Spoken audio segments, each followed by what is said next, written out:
பழைய சாதம் மிச்சமாயிருச்சுன்னா நம்ம மழை காலத்தில் வந்துட்டு அதை தயிர் ஊற்றி சாப்பிடும்போது சளி பிடிச்சிரும். அதை இப்படி முறுக்கு மாதிரி செஞ்சு பாருங்கள், ரொம்ப ஈஸியாக இருக்கும். இதுக்கு வந்துட்டு தண்ணி நைட்டே ஊற்றி வச்ச ரைஸ்லேருந்து தண்ணியை வடிச்சிட்டு மிக்ஸி ஜாரில் சேர்த்து நைஸாக அரைச்சி எடுத்துக்கோங்க. இது கூட தேவையான அளவு உப்பு, கொஞ்சமாக அரிசி மாவு, கொஞ்சம் மிளகாத்தூள். இது கூடயே வந்துட்டு எள்ளும் ஓமமும் சேர்த்துக்கோங்க. உங்கள்கிட்ட எள்ளு இல்லைனாலும் பரவாயில்ல, ஓமம் கண்டிப்பாக சேர்த்துக்கோங்க. அப்போ தான் அந்த முறுக்கோட ஃப்ளேவர் நல்லாயிருக்கும். அந்த பழைய சாதத்தோட வாசம் அடிக்காது. கொஞ்சம் கூட சேர்த்துக்கோங்க. இது கூட வந்துட்டு சூடான எண்ணெயை வந்து கொஞ்சம் கொஞ்சமாக ஆட் பண்ணிவிட்டு நம்ம மிக்ஸ் பண்ணிகிட்டே வரணும். ஃபஸ்ட்டு வந்து கொஞ்சம் பிசு பிசுன்னு இருக்க மாதிரி தான் இருக்கும்.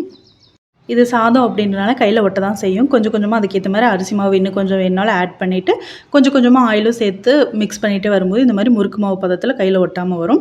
இதுக்கப்புறமா நம்ம முறுக்கு அச்சில் சேர்த்துட்டு எப்பவும் போல முறுக்கு மாதிரி பிழிஞ்சு நம்ம எண்ணெயில் போட்டு பொரிச்சு எடுத்துடலாம். அடுப்பு வந்து லோ ஃப்ளேமில் வச்சிடாமல் மீடியம் டு ஹை ஃப்ளேம்லேயே வச்சு குக் பண்ணுங்கள்.